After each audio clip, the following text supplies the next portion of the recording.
Hello and welcome to this video where I disassemble one of the N1 headlights on my R32 GTR, send away the reflectors to be recoated, and then assemble everything back together. I will go through the step-by-step process that's required to take the lens off, remove and take apart the reflectors, clean up the leftover sealant, and then put the lens back on. This was the second headlight I'd ever taken apart, so I'm not a professional by any means, but as long as you're careful and take your time, anyone can do it. Now what you're seeing here is some sort of corrosion damage on the reflector where it turned yellow. It's not a buildup of something which can be wiped off, but rather it's etched into the material. I was at a Cars and Coffee event when I first noticed it as the car was facing the sun early in the morning, and I noticed that one of the headlights had a very strong yellow colour to it. I got home later that day, had a good look, and was devastated. I tried to wipe it off but nothing happened, and after researching and going down leads that led me nowhere over the course of a few weeks, I decided to repair the headlight myself. The biggest factor in my opinion that helped me to complete this work without causing any additional damage as a first timer was that I purchased a cheap headlight with a glass lens from a wrecker, and I practiced removing the lens and putting it back on. I highly recommend you do the same if you've never taken apart a headlight just like me. You'll need to remove the headlight first from the car and then you're ready to take it apart. Once on a solid workspace, remove the M1 bracket, the lock ring, rubber seal and bulb for both the low beam and fog light, the parker light, the vent tube, and the two metal clips on either side.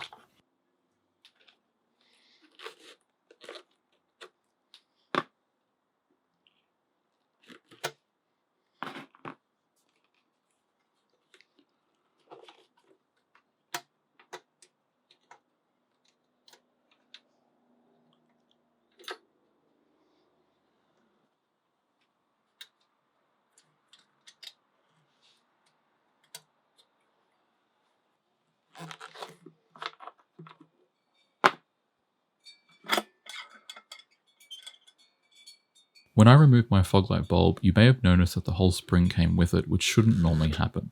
The little stopper had broken off a few years ago and ended up just sitting at the bottom of the headlight rattling around. I repaired this off camera before putting everything back together later in the video, so keep in mind yours may not be like this. Before we remove the lens, here's a quick look over it.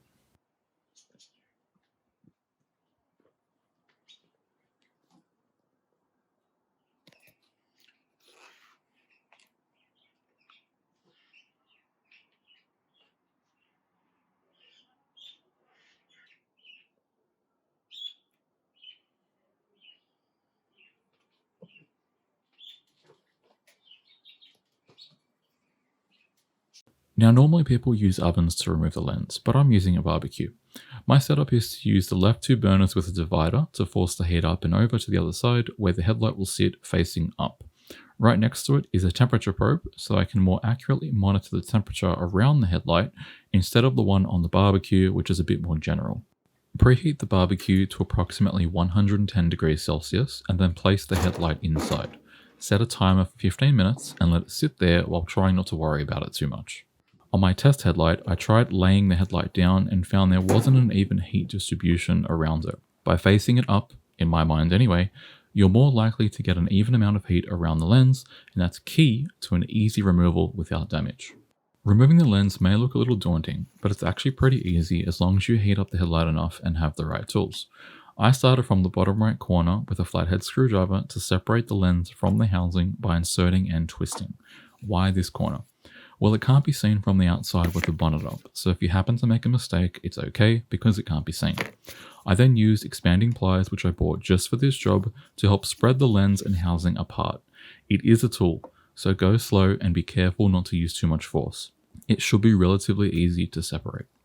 Once it's expanded enough, you can just use your hands to remove it the rest of the way, but be careful of any sealant strands that may want to land on the reflectors.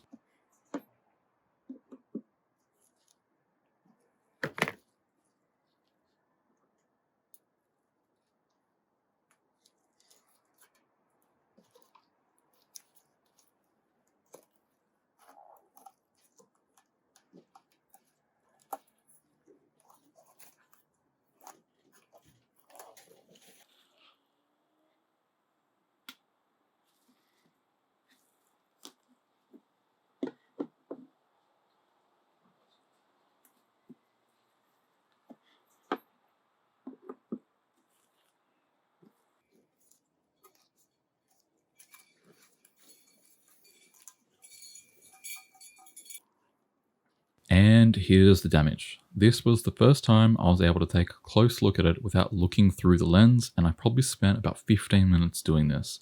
So much of it had turned yellow, and whitening it did absolutely nothing. The clear step forward here was to have them repaired professionally to restore their shiny look, but more importantly, their performance. Before we remove the reflectors, let's talk about how they're mounted and adjusted. The low beam reflector is mounted with 2 adjustment screws, which controls left and right and up and down, and this all pivots on a ball joint in the top right corner. While the fog light reflector has 1 adjustment screw, which controls up and down and pivots on a ball joint at the bottom.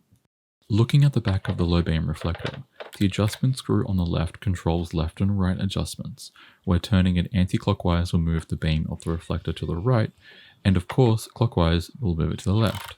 The other adjustment screw on the edge of the housing controls up and down, where turning it anti-clockwise will move the beam of the reflector up and clockwise down. The trick to removing the low beam reflector is to adjust both screws enough so that you open up a gap between the edge of the housing and the reflector where the ball joint is located, and then put in a big flat blade screwdriver between the cup and the housing and twist. What this will do is put force on both the cup and the reflector equally to pop it out. Then you just have to unscrew the adjustment screws and the reflector is free. There may be other ways to do this, but I found this to be extremely easy with the least chance of breaking something. In fact, I was surprised just how easy it was to pop out. I've already popped the reflector out in this shot, but I did a quick demo anyway. As a side note, it's also possible to adjust the reflector enough where it will run into the housing, so be careful of that and always check where it's located when adjusting its position. The fog light adjustment screw is the opposite because of where it's positioned. Anti-clockwise will bring the beam of the reflector down, while clockwise up. Removing the fog light reflector is easier since there's just 1 adjustment screw that you need to play around with. The trick I found here is to turn the adjustment screw anti-clockwise enough to push the top of the reflector out a bit, but ensure you give it a bit of a wiggle because it can bind up where it touches the housing if you've moved it too far. Once you're sure it's not bound up, grab it from either side towards the bottom and pull to pop it out. Then just turn the adjustment screw anti-clockwise to release it. Remember that the ball joint is at the bottom, so this is where we want the force to go. You can push on the back of the reflector like I did, but be very careful because the bulb housing is only held in with 2 self-tapping screws and you don't want to put too much force through them. Taking apart the fog light reflector is a pretty simple process. The bulb housing is held in with 2 screws which will reveal a shim and the shield which will slip out. Next is the ball joint, which is just screwed into the reflector and the plastic clip at the top. This clip was a bit of a pain, but you just need to push in the tabs with some pliers and then push the clip out.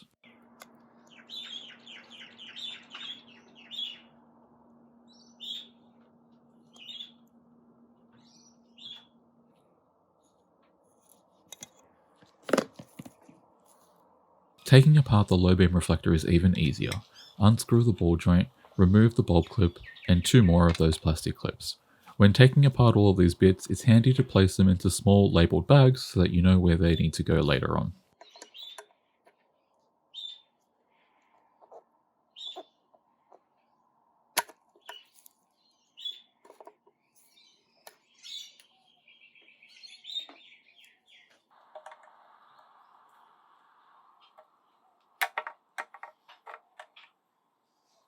Cleaning the housing can take a little bit of time, but it's important to have a clean channel for the lens when we eventually press everything back together. What I found works best is to place the housing into the barbecue for 5 minutes at 110 degrees Celsius, and then quickly use a flathead screwdriver to scoop up the butyl sealant. The sealant will become difficult to remove once it cools down, so just put the housing back into the barbecue again for 5 minutes, then just repeat until it's cleaned up.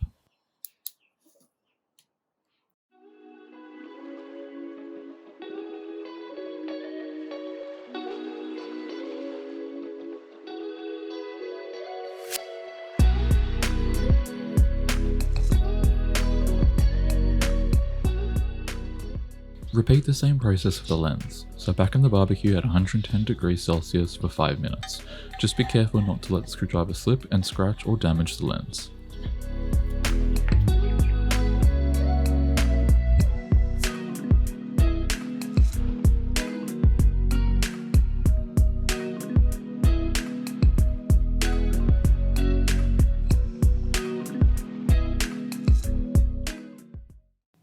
Let's do a quick recap of all the different parts that we removed. First off, we've got the glass lens, the low beam reflector, 2 plastic clips, a ball joint, the bulb spring and screw, and the bulb itself, which is a H4. Then we've got the fog light reflector, 1 plastic clip, a ball joint, the bulb shield, shim, housing, and spring, plus the 2 screws that mount it, and the bulb, which is a H3C. The housing, and the 2 metal clips on either side once it's assembled to keep the lens on. The low beam rubber seal and lock ring, the Parker light assembly, the drain tube and the fog light rubber seal and lock ring. And finally, what makes all of this possible, the N1 bracket that allows you to mount this headlight in a GTR. After a couple of weeks, I got my recoated reflectors back in the mail and was really impressed with the result. They turned out great and are super shiny, which is exactly what I wanted, as this will also now match the other side. Before we assemble, it's important to use gloves when handling the reflectors and to not touch the reflector's surface where the bulbs will be shining. I believe you're supposed to be using cotton gloves, and the ones that I used did leave a mark here and there, which I was able to wipe away with a microfiber cloth, but if I was doing this again, I would try to use cotton gloves. Assembly, as they say, is the reversal of disassembly, and apart from being extra careful not to scratch or damage the reflectors now that they've been restored, it's pretty straightforward. Install the plastic clip by squeezing the tabs in and then pushing it through. Then it's just a matter of putting the bulb assembly back together and screwing it down along with the ball joint. Note that I also installed the bulb spring back where it should have been before putting this together, as I repaired the back of the reflector off camera.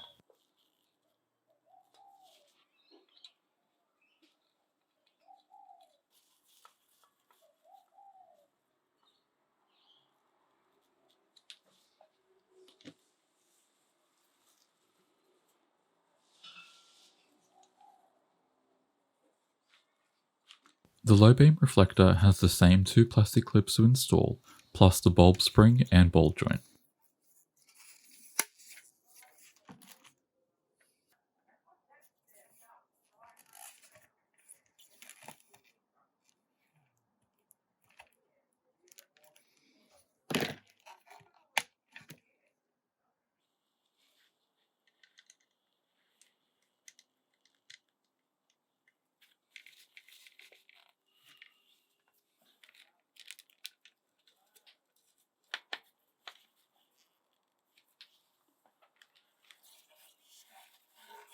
To install the fog light reflector, start the adjustment screw into the back of the reflector and then turn clockwise about 4 turns.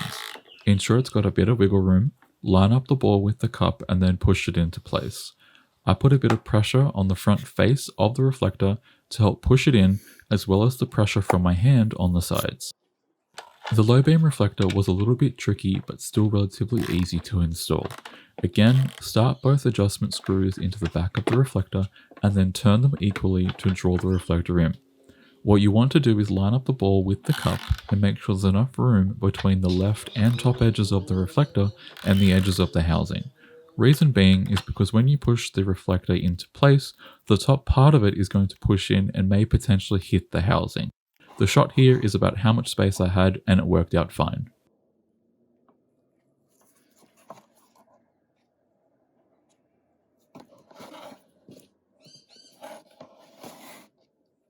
Then just apply some pressure to the top left corner area in line with the ball joint and push in. It will need a bit of force, and it did take me a few goes to do this because I was trying to be careful, but I got there in the end. You can see here that I just had enough space along the top of the reflector where it didn't hit the housing. It's also a good time to very carefully wipe the edges that you touched if you left a mark with a clean microfiber cloth and light pressure. Then just adjust the reflector so it's a bit more in the middle and not next to the edge. If you happen to have a photo of where the reflectors were positioned before taking them out, you can use it as a reference and roughly get them into place. That worked pretty well for me, as I just had to slightly adjust them once the headlight was in the car. This is the Nissan sealant I used. Note down the part number if you'd like to get it too. It's a butyl sealant that needs to be heated up a bit, thinned out and then put into place.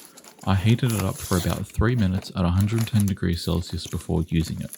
You can use eBay butyl sealant if you want, but I found them to be a little glossier than the Nissan sealant.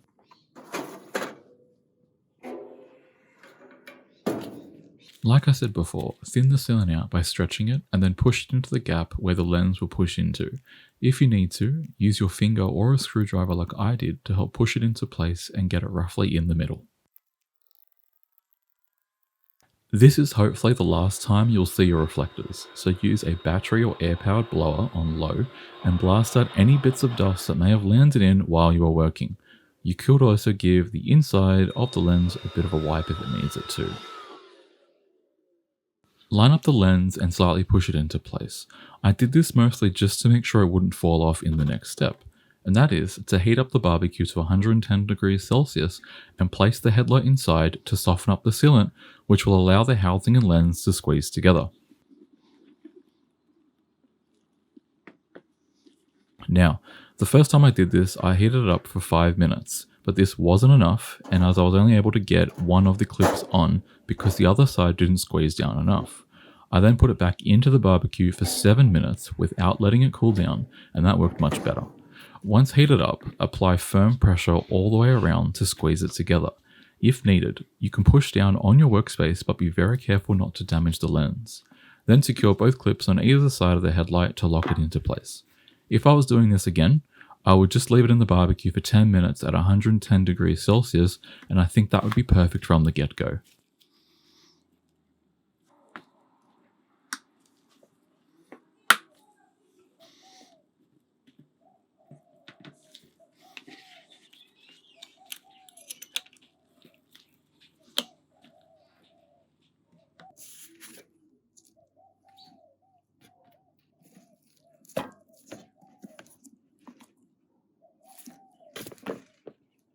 Another thing that I completely forgot about in the moment was to use clamps on the edges to help squeeze it all together after you've heated it up.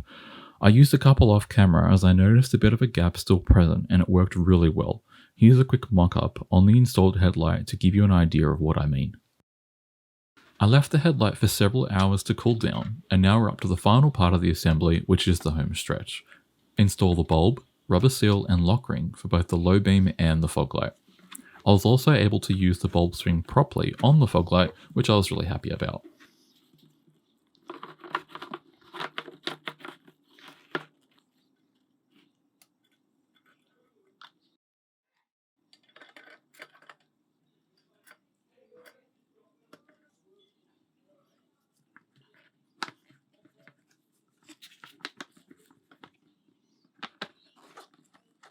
Install the Parker light by twisting it to lock it into place, and the drain tube by pushing it on.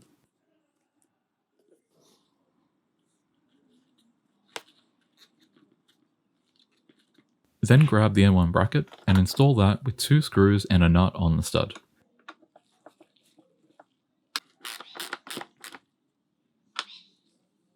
This was the moment that I'd been waiting for, which was to finally see the fully assembled and repaired headlight that I could now install back into my car and get it on the road.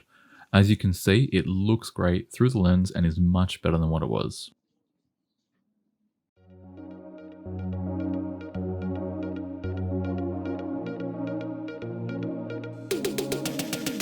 I'd like to finish off by saying that when I started this project, there was very little to no information on the internet about how to take apart an N1 headlight, at least from what I found. Yes, there were bits about putting it in the oven and that sort of thing, but the real nerdy details like how to remove and install the reflectors was something I couldn't find. I'd never done this sort of work before, and I had no idea how the reflectors were mounted or even how to remove the lens. The information that I did find of course helped me, and I'm grateful for what I found and for the people that posted it up, but I want to build onto it and share more knowledge within the GTR community. Given how expensive used N1 headlights have become and the fact that you can't buy them new anymore, owners will eventually need to resort to this sort of repair, and I assume this process would roughly translate over to regular projector style GTR headlights. As you can imagine, this was a bit of a scary process for me because if I happened to break or damage something, I couldn't simply grab another headlight and off I go. Like I said at the start, I highly recommend that you get a cheap headlight from the wrecker to test on first. I did this and ended up chipping the glass lens 4 times upon removal and had to heat it up twice in my attempts, but I had a perfect removal when I did my N1 headlight with no damage. That was time and money well spent. But thankfully, it all worked out in the end. My headlight is shiny again, and I feel I'm working towards my goal of creating and sharing more knowledge about maintaining an R32 GTR. I'd planned at the start to document the process as much as possible so that I can share it with others and they can benefit too, which I think I'd have been able to do. If you've got any questions about the process that I didn't cover, please feel free to leave a comment below and I'll hopefully be able to answer it for you. Thanks for watching.